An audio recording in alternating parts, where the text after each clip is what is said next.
মুআজ্জাজ হাজারাত মুসল্লিয়ানে কেরাম, মুরব্বিয়ানে ইজাম, যুবক ভাইগণ এবং পর্দার আড়ালে আমার পরম শ্রদ্ধেয় মা এবং বোনেরা, আল্লাহ সুবহানাহু ওয়া তাআলার দরবারে অসংখ্য অগণিত শুকরিয়া জ্ঞাপন করছি যে মহান রব্বুল ইজ্জত ওয়াল জালাল আজকের এই পবিত্র জুমার দিনে, জিলহজ মাসের এই সূচনা লগ্নে আমাদেরকে আল্লাহর ঘরে আসার, বসার এবং আলোচনা করার এবং শোনার তৌফিক করে দিয়েছেন। সেই মনিবের প্রশংসায় জোরে সোরে একবার বলি আলহামদুলিল্লাহ। রব্বানা লাকাল হামদ হামদান কাসীরান তাইয়িবান মুবারাকান ফীহি। আমরা প্রশংসা করেছি কার? জোরে বলুন কার? পাশাপাশি দরুদ ও সালাম, সালাত ও সালাম সেই মহান মানবতার মুক্তিদূত সাইয়্যিদুল মুরসালিন শাফিউল মুযনিবিন রাহমাতুল আলামিন জনাবে মুহাম্মদুর রাসূলুল্লাহ সাল্লাল্লাহু আলাইহি ওয়াসাল্লামের প্রতি, যার প্রতি দুরূদ পড়লে উম্মতের সম্মান বেড়ে যায়, সুবহানাল্লাহ, মর্যাদা বেড়ে যায়, গুনাহগুলো ঝরে যায়, আমলনামা নেকি লেখা হয়ে যায়, সুবহানাল্লাহ। সেই বিশ্ব নেতা, বিশ্ব রাসূল জনাবে মুহাম্মদুর রাসূলুল্লাহ সাল্লাল্লাহু আলাইহি ওয়াসাল্লাম, যার অনুপম আদর্শ আমাদের জীবনকে বিকশিত করার সুযোগ সৃষ্টি করে দিয়েছে, আমরা তার প্রতি দুরূদ পড়ি। আবার বলি সাল্লাল্লাহু আলাইহি ওয়াসাল্লাম। প্রিয় ভাই সব, আজকে পবিত্র জুমার দিন একদিকে, অন্যদিকে জিলহজ মাস, হজের মাস এবং কুরবানির মাস। এই মাসটি মুসলিম ইতিহাসে 12টি মাসের মধ্যে অন্যতম একটি শ্রেষ্ঠ মাস। পবিত্র রমজানুল মুবারকের পরে এই মাসের সমধিক গুরুত্ব। আল্লাহ সুবহানাহু ওয়া তাআলা এই মাসটি মানবতার জন্য একটি খুব আল্লাহর নৈকট্যশীল বান্দা হওয়ার একটা সুযোগ সৃষ্টি করে দিয়েছেন, সুবহানাল্লাহ। এই মাসের মধ্যে এমন একটি দিন রয়েছে যে দিনটি হচ্ছে আরাফার দিন। কিতাবে আসছে, আল্লাহ রাসূল বলছেন, যত সংখ্যক মানুষকে এই দিনে ক্ষমা করা হয়, অন্য সময় এত মানুষকে ক্ষমা করা হয় না, সুবহানাল্লাহ। এবং আমাদের আদি পিতা এবং আদি মাতা, তারা সেই আরাফাতেই তারা একত্রিত হয়েছিলেন আল্লাহ পাকের বিশেষ অনুগ্রহে। আমরা বলি আলহামদুলিল্লাহ।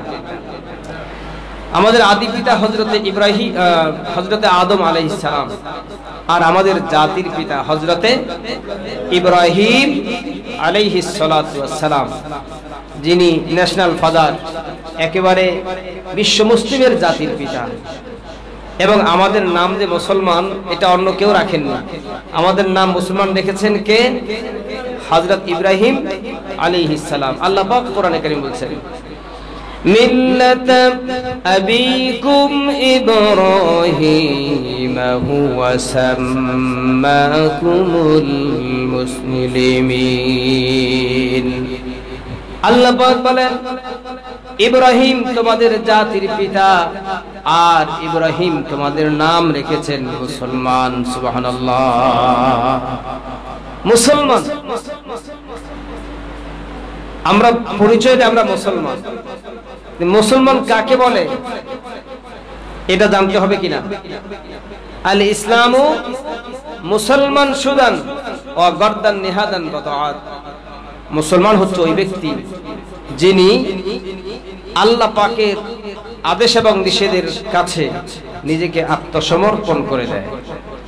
আত্মসমর্পিত হয়ে যাওয়া, নির্দ্বিধায় বিনা সংকোচে আল্লাহর কাছে সে একেবারে আত্মকে বিসর্জন দিতে প্রস্তুত থাকে, এর নাম হচ্ছে মুসলমান। আর হযরত ইব্রাহিম আলাইহিস সালাম, তিনি সকল মুসলমানদের নেতা, সুবহানাল্লাহ। তিনি নাম রেখেছেন মুসলমান। তিনি ছিলেন বিনয়ী, নম্র। এজন্য মুসলমানরা কি হয়? বিনয়ী এবং নম্র হয়। সাইয়েদনা হযরত ইব্রাহিম আলাইহিস সালাম, তিনি আমাদের জন্য আদর্শ। তার রেখে যাওয়া সেই আদর্শ আজও আমরা স্মরণ করছি, পালন করছি, ঠিক কিনা? আমাদের জাতির পিতা হযরতে ইব্রাহিম আলাইহিস সালাতু ওয়াস সালাম, তিনি এক আল্লাহর দিকে মানুষকে আহ্বান করার জন্য বিভিন্ন রকম চেষ্টা কৌশল তিনি অবলম্বন করেছিলেন। যে কৌশল হিসেবে তিনি একটি মূর্তি ভেঙে অন্য মূর্তির কাঁধে কুঠার রেখে দিয়েছিলেন, যাতে করে একদিকে তিনি মুশরিকদেরকে হেয় প্রতিপন্ন করলেন এইভাবে যে তোমরা আসলে সঠিক জ্ঞান রাখো না, তোমাদের এক খোদা আরেক খোদাকে মেরে ফেলেছে। তার মানে কি? তোমরা এমনই উপাস্যের উপাসনা করো যে নিজেকে অন্যের আক্রমণ থেকে রক্ষা করতে সক্ষম নয়।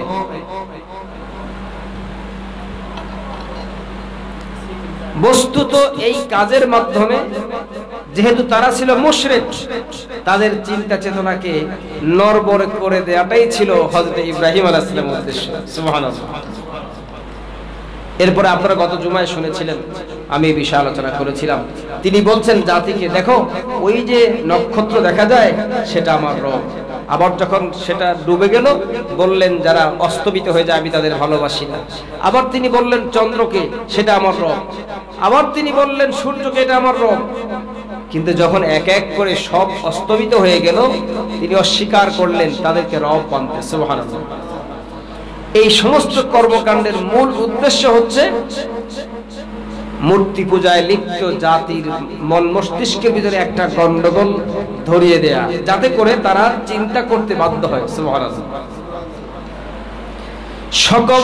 সব রকম চেষ্টার পরেও যখন হযরত ইব্রাহিম আলাইহিস সালাম দেখলেন জাতি মূর্তি পূজা থেকে বিরত হচ্ছে না, তখন তিনি জাতিকে উদ্দেশ্য করে বললেন, ওয়াকালা ইন্নী যাহিবুন ইলা রাব্বি সায়াহদিন। জাতিকে উদ্দেশ্য করে বললেন, হে আমার জাতি, ইন্নী যাহিবুন ইলা রাব্বি সায়াহদিন, আমি আমার রবের দিকে চললাম, শীঘ্রই তিনি আমাকে পথ দেখাবেন। সুবহানাল্লাহ। এর আগে তিনি কথা বললেন যে নিশ্চয়ই আমি আমার ব্যক্তি সত্তাকে সে মহান সত্তার দিকে রুজু করলাম যিনি আসমান এবং জমিনের স্রষ্টা।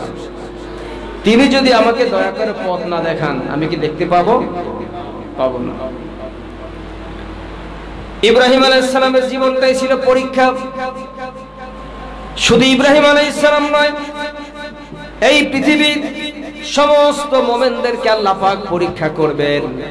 কোরআনে কারিমে সূরা বাকারার ভিতরে আল্লাহ পাক বলেছেন, وَلَنَبْلُوَنَّكُمْ بِشَيْءٍ مِّنَ الْخَوْفِ وَالْجُوعِ وَنَقْصٍ مِّنَ الْأَمْوَالِ وَالْأَنفُسِ وَالثَّمَرَاتِ وَبَشِّرِ الصَّابِرِينَ।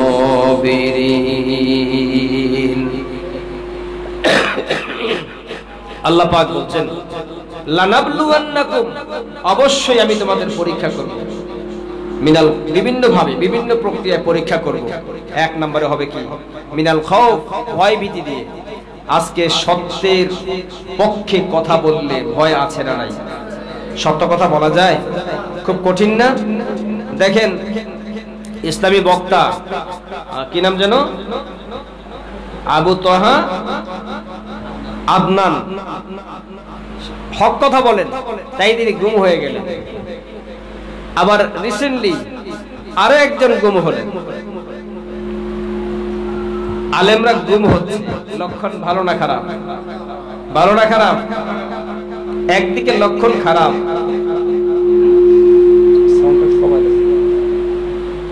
একদিকে লক্ষণ খারাপ, আর একদিকে লক্ষণ ভালো। সেটা আবার কেমন?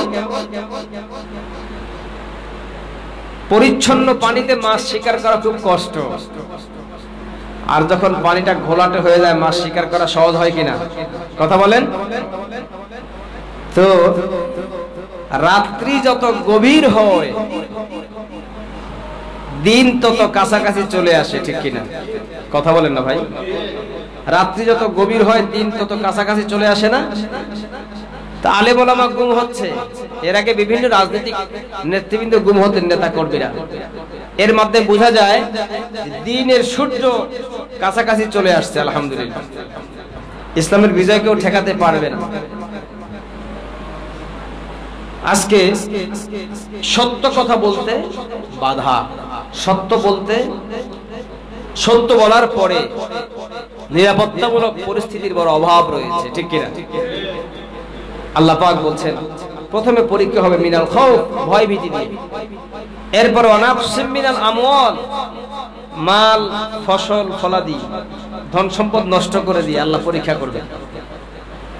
ওয়াল আনফুস, এরপরও যদি কোনো ব্যক্তিকে সত্যের পথ থেকে বিচ্যুত করা না যায়, তার ব্যক্তি সত্তার উপরে আঘাত আসবে, হত্যা করা হবে, আহত করা হবে।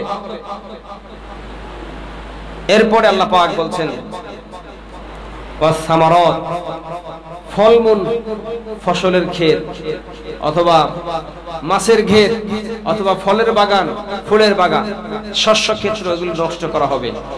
এগুলি হচ্ছে পরীক্ষা। আপনি দেখবেন সারা জীবনের কষ্টার্জিত অর্থগুলো দ্বীনের সহি পথে থাকার কারণে সারা জীবনের কষ্টার্জিত সমস্ত অর্থগুলি লুটপাট হয়ে গেছে। হয় কি হয় না? হয় কি হয় না? আফসোসের বিষয়।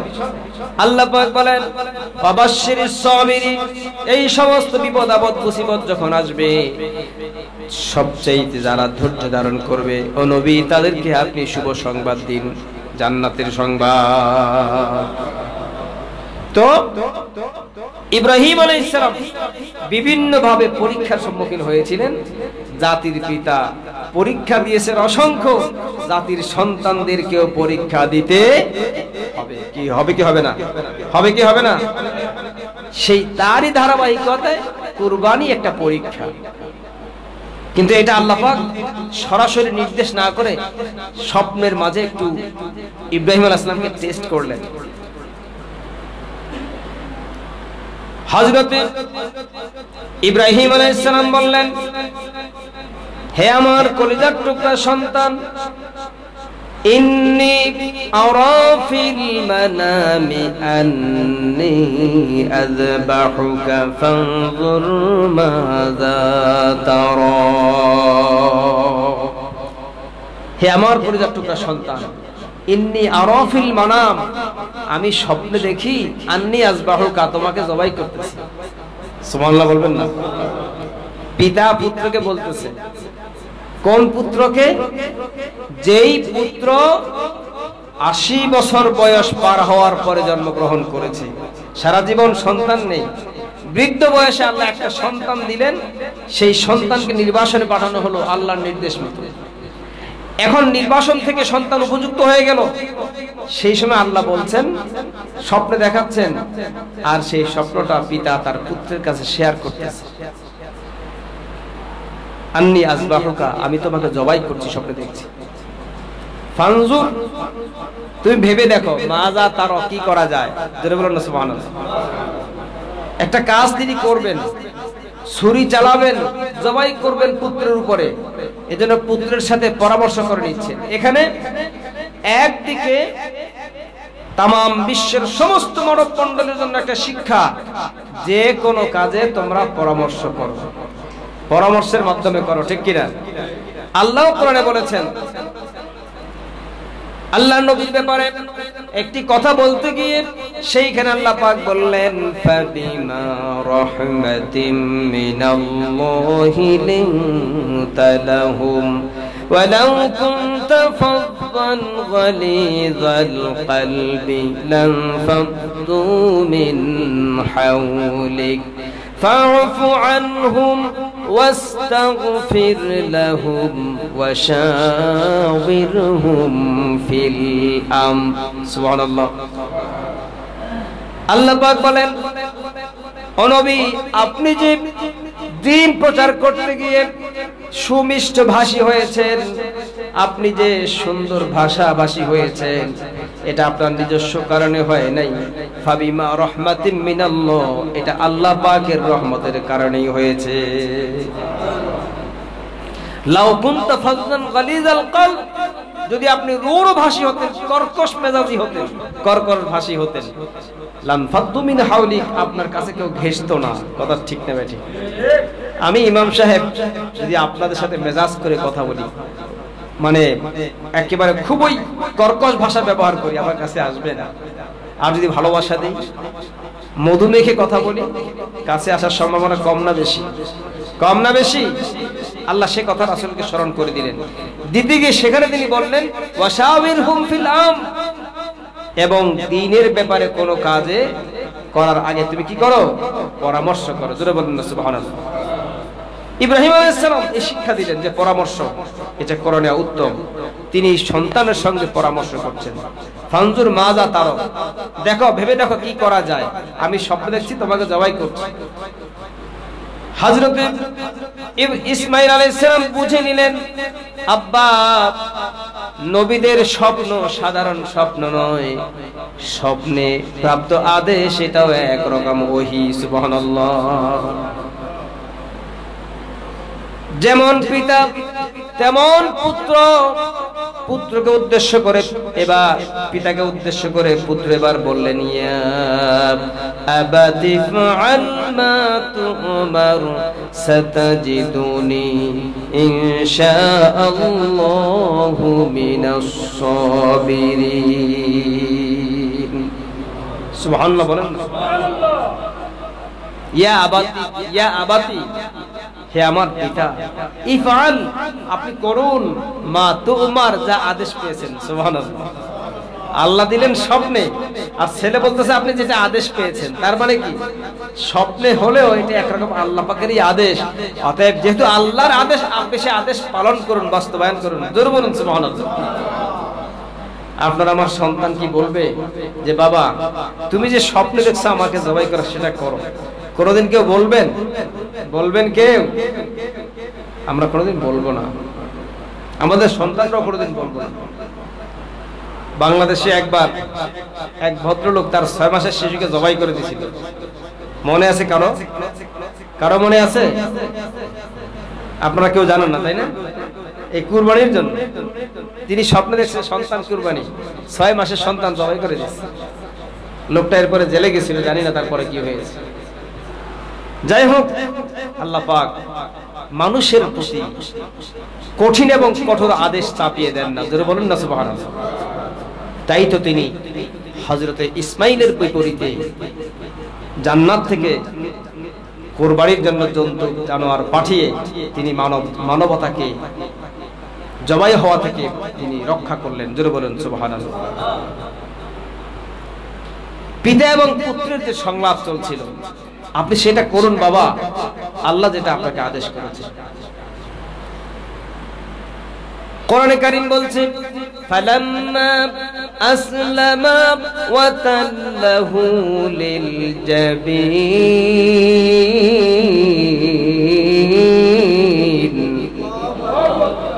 আল্লাহ পাক বলেন পিতা এবং পুত্র দুজন যখন আত্মসমর্পণ করলো, সারেন্ডার হয়ে গেল আল্লাহর হুকুমের কাছে। সুবহানাল্লাহ।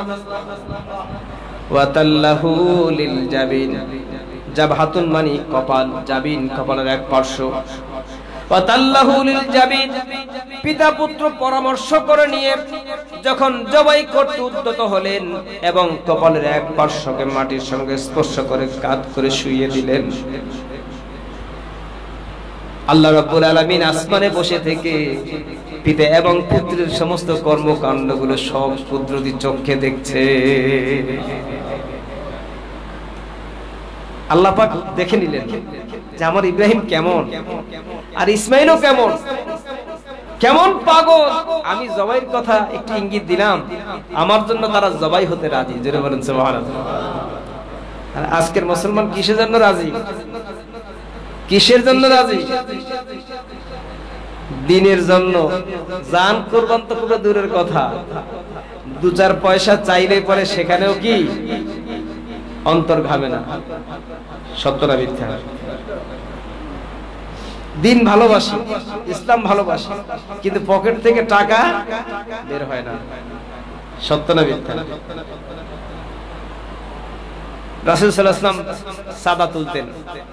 কি এই সাহাবায়ে কেরাম, ওই যুদ্ধ আছে, বল্লম কিনা লাগবে, ঢাল কিনা লাগবে, তীর কিনা লাগবে, ধনুক কিনা লাগবে, এরপরে তলোয়ার কিনা লাগবে, ঘোড়সওয়ার লাগবে, খাদ্য যুদ্ধের সরঞ্জাম লাগবে, কে কি আছে দাও। ঠিক কিনা?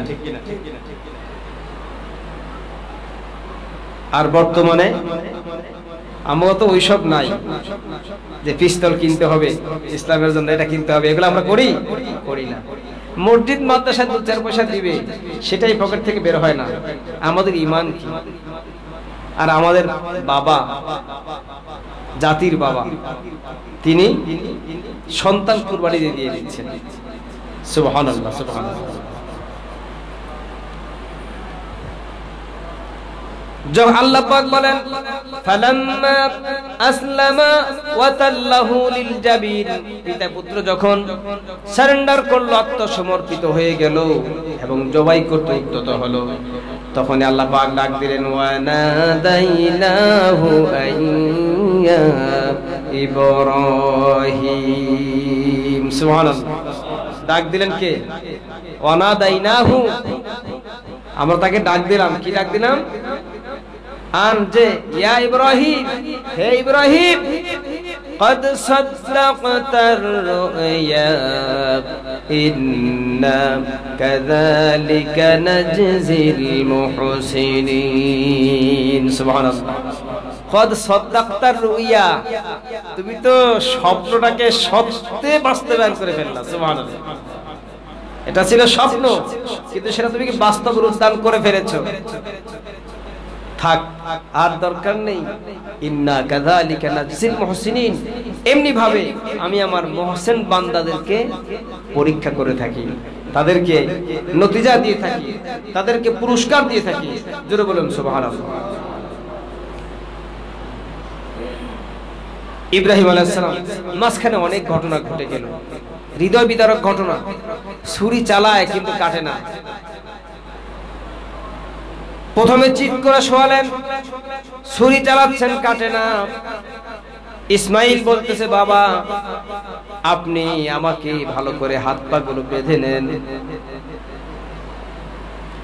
আর যাতে করে জবাইয়ের যন্ত্রণায় ছটফট করে আপনার গায়ে যেন আঘাত না লাগে, রক্তের ছিটা যেন আপনার গায়ে না লাগে, আমি যেন সহজ ভাবে আমার প্রাণবায়ুটা বের হয়ে যায়। আর এই আমার রক্ত মাখা জামাটা আমার মায়ের কাছে দিবেন, যাতে করে মা একটু শোক সংবরণ করে নিতে পারে।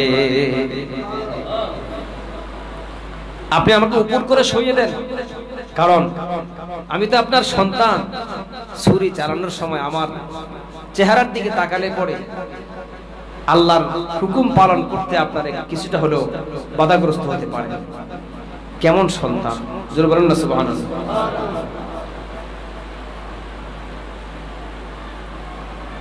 হযরত ইব্রাহিম আলাইহিস সালাম জবাইয়ের সমস্ত কর্মকাণ্ড যখন তিনি কমপ্লিট করলেন, ছুরি চালাচ্ছেন কিন্তু গলা কাটছে না। সুবহানাল্লাহ। তাফসীরের ভিতরে এসেছে আল্লাহ রাব্বুল আলামিন ছুরি এবং হযরতে ইসমাইল আলাইহিস সালামের গলার মাঝখানে একটা পিতলের একটা পাত সেখানে বসে দিয়েছে। গলা কাটছে না। আসলে তো জবাই কমপ্লিট করা এটা কিন্তু ইব্রাহিম আলাইহিস সালাম স্বপ্নে দেখেন না, তিনি দেখছেন তিনি জবাই করতেছেন, তিনি তো ছুরি চালিয়েছেন। তার কাজ শেষ হয়েছে কিনা কথা বলেন? কাজ শেষ। আল্লাহ পাক ইব্রাহিমকে ডেকে বললেন, ইব্রাহিম কদ সাদ্দাকতা রুইয়া, তুমি তোমার স্বপ্নকে সত্যে রূপ দান করেছো।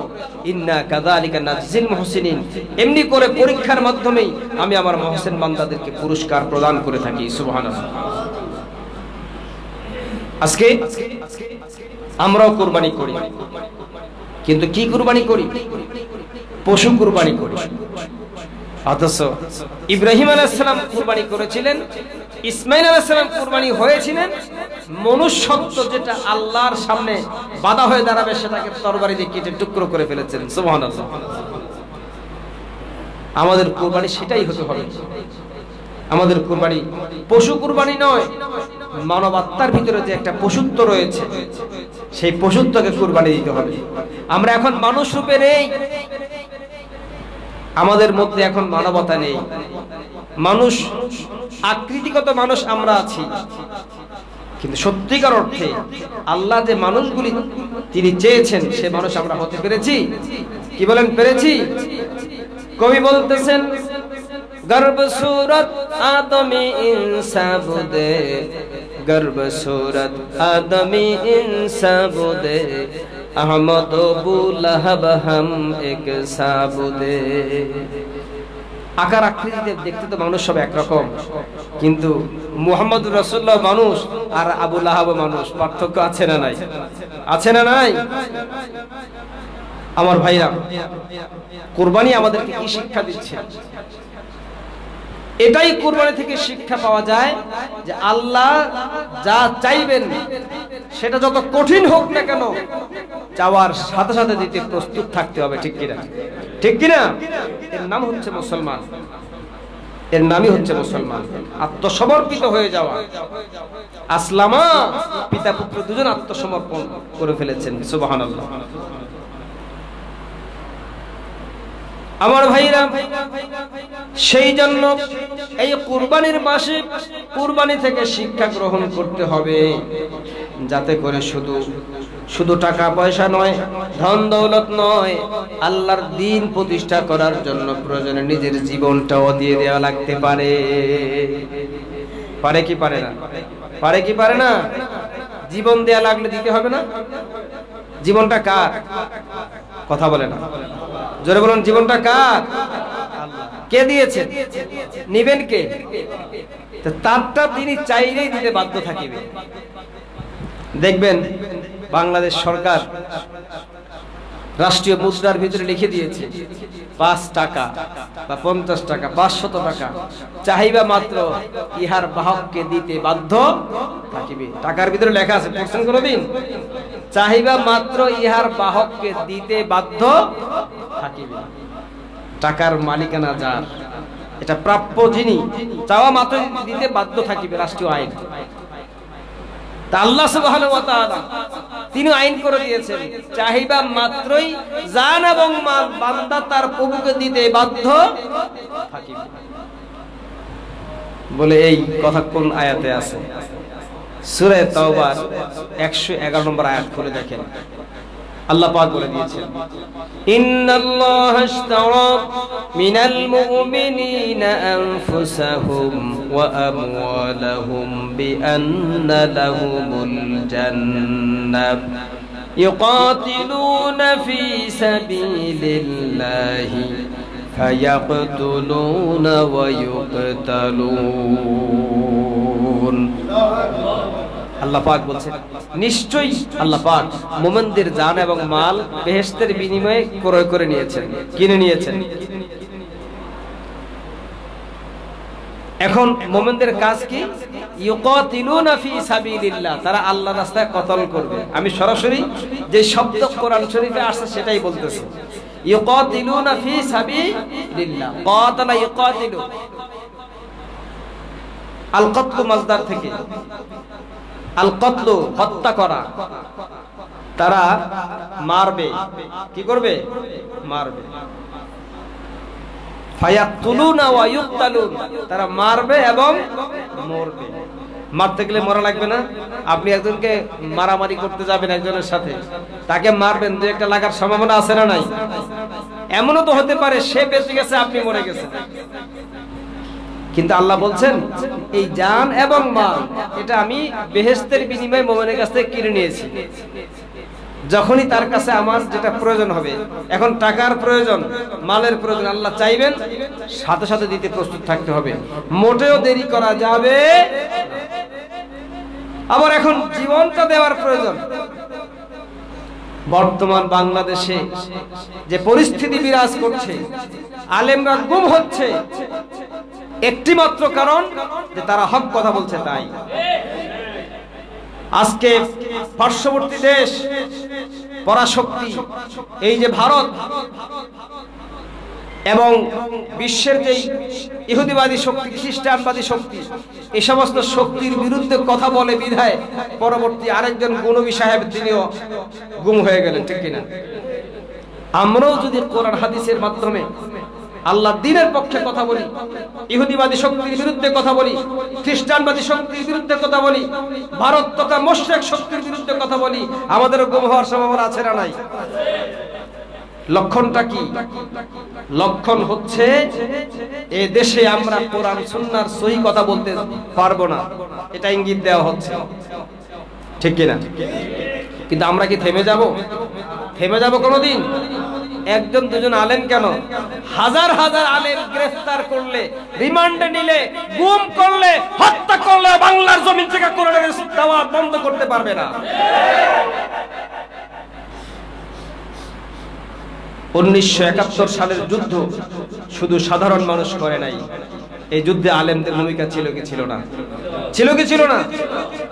বাংলাদেশের স্বাধীনতা, 71 সালের যে স্বাধীনতা যুদ্ধ হয়েছে, দেশ স্বাধীন হয়েছে, এটার এই বাঙালি জাতির মুক্তির মহানায়ক ছিলেন মাওলানা আব্দুল হামিদ খান ভাসানী রহমতুল্লাহ আলাইহি, ঠিক না? বঙ্গবন্ধু তার পরে স্বাধীনতার প্রথম স্বপ্নদ্রষ্টা মাওলানা আব্দুল হামিদ খান ভাসানী, বঙ্গবন্ধু সেটা নেতৃত্ব দিয়েছেন, মেজর জিয়াউর রহমান সেটা ঘোষণা দিয়েছেন। একটা সফলতার পেছনে একজনের অবদান নয়, অনেকের অবদান থাকে, ঠিক কিনা? ঠিক কিনা বলেন? আমরা কারো অবদান ছোট করে দেখতে চাই না, তাদের সবাইকে স্থানে সম্মান প্রদর্শন করি, ঠিক কিনা?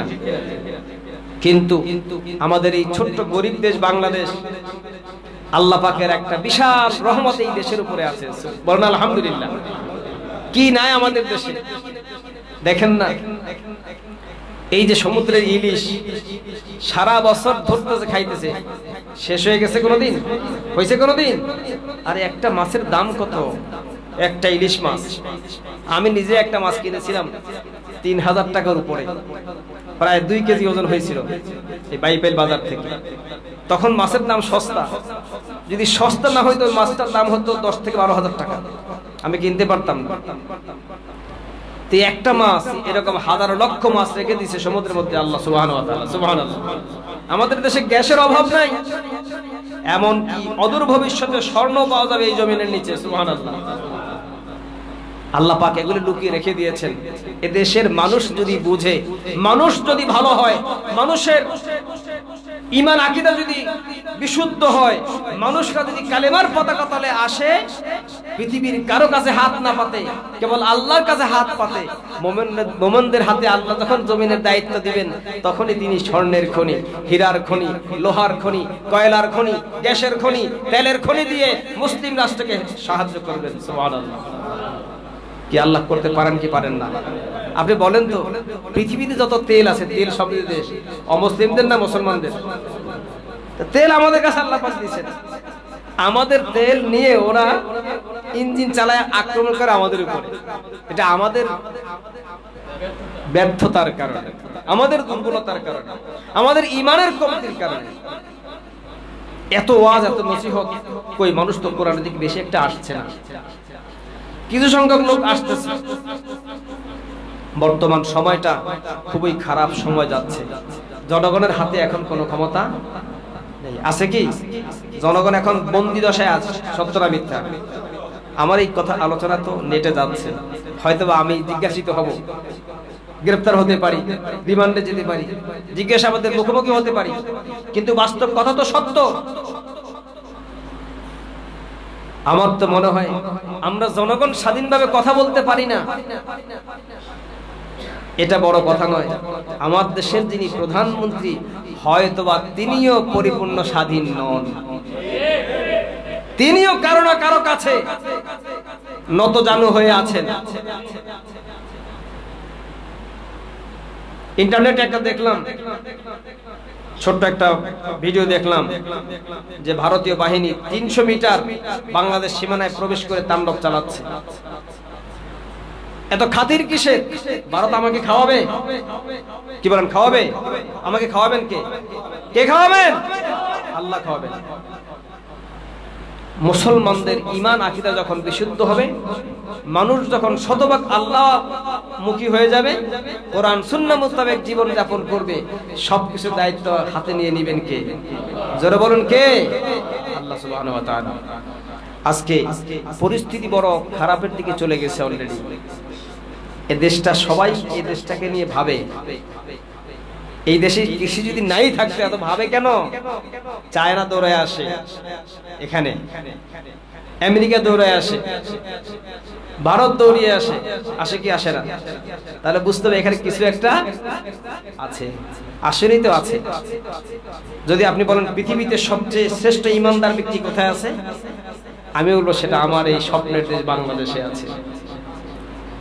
পৃথিবীতে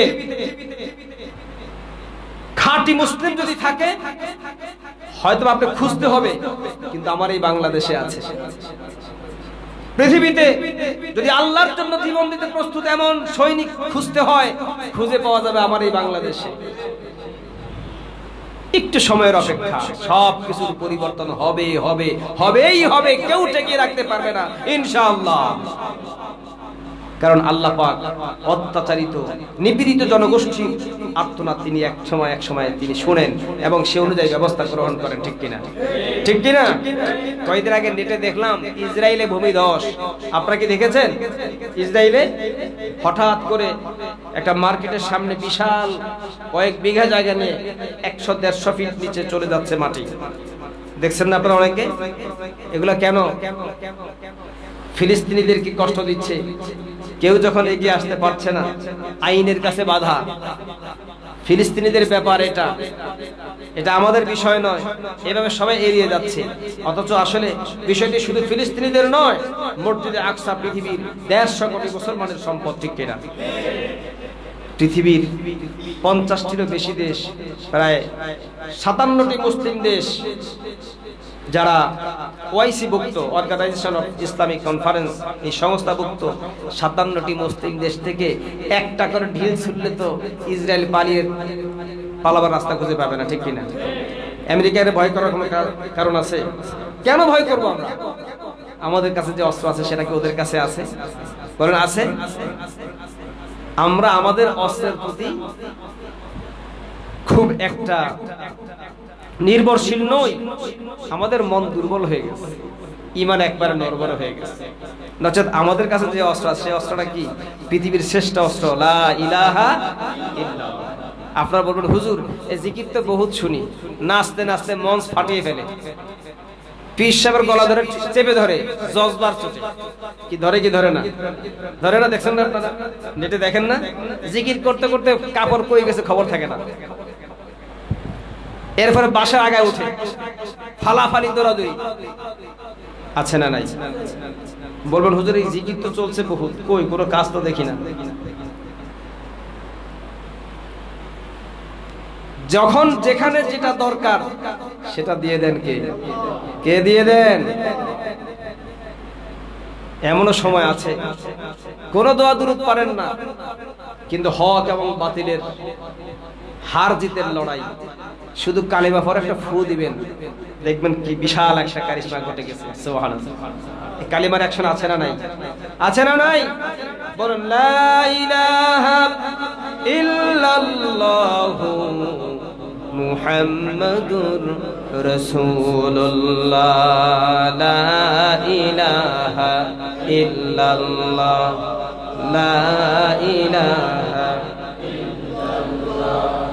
লা ইলাহা ইল্লাল্লাহ, লা ইলাহা ইল্লাল্লাহ মুহাম্মাদুর রাসূলুল্লাহ সাল্লাল্লাহু আলাইহি ওয়াসাল্লাম। প্রিয় ভাই সব, বাঁচার জন্য লড়াই করতে হবে সবারই। আপনি বাঁচার জন্য লড়াই কি আরেকজন করবে না আপনার নিজের করা লাগবে? জোরে বলুন। সবাই শুধু অন্যের আশায় আছে, কে যে ঘন্টাটা বাজায় দিবে, কে বাজাবে, অন্য একজন বাজাক, এই চিন্তা সবাই করে। ঠিক না? যেদিন জাতির মধ্যে এই বুঝ আসবে যে আমার ঘন্টা আমাকে বাজাতে হবে, সেদিন পরিবর্তন নিশ্চয়ই আসবে। আল্লাহ পরিবর্তন ঘটিয়ে দিবেন ইনশাআল্লাহ। আল্লাহ সুবহানাহু ওয়া তাআলা আমাদেরকে বুঝার তৌফিক দান করে জোরে বলি আমিন। মিল্লাতে ইব্রাহিম আলাইহিস সালাম আমাদের জাতির পিতা, আমরা তার সন্তান। পিতার মতো সন্তানরা যেন আমরা সেই তেজস্বী ঈমান আনয়ন করে আমরা যেন নিজেদেরকে উৎসর্গ করতে পারি। এই কুরবানির শিক্ষা থেকে আমরা শিক্ষা নিয়ে নিজেদেরকে উৎসর্গ করতে পারি। কুরবানির মাসে আমার আপনার ভিতরে যে পশুত্ব আছে সেটাকে কোরবান করতে পারি। এটা হলো সবচেয়ে বড় পুণ্যের কাজ।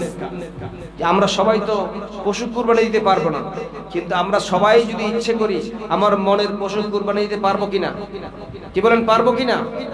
প্রত্যেকে আমরা নিজের দিকে তাকাবো, আমার ভিতর কি সমস্যাগুলো আছে, কি দোষ ত্রুটিগুলো আছে, সেগুলি আমি হজের মাসে, কুরবানির মাসে সেগুলি আমি কুরবান করব, আমার ভিতর থেকে দূর করে ফেলবো। এই নিয়ত করা যাবে না ভাই? কি বলেন, করা যাবে না? কারা কারা দুই হাত তুলে দেখেন একটু। লিল্লাহে তাকবীর, লিল্লাহে তাকবীর। আমরা নিয়তটা করে ফেলি ইনশাআল্লাহ। একটু হলেও হজের মাস, আরাফার মাস, কুরবানির মাস আমরা যদি একটু পরিবর্তন হই, আল্লাহ তৌফিক দি বলি আমিন। হাত নামান। প্রিয় ভাই সব, অনেকে কুরবানি দিতে চান না বিভিন্ন অজুহাত দিয়ে। যাদের সামর্থ্য আছে কুরবানি দিতে হবে, এটা ওয়াজিব আল্লাহ পাক করেছেন। আপনি যদি না দেন অন্য দিক দিয়ে ক্ষতি হয়ে যাবে, আপনি টেরও পাবেন। এজন্য আল্লাহর বিধানকে আমরা যেন অবহেলা না করি, আর আমরা মোটা তাজা ভালো পশু কোরবানি করব, হ্যাঁ, যেটা দেখতে খুবই সতেজ।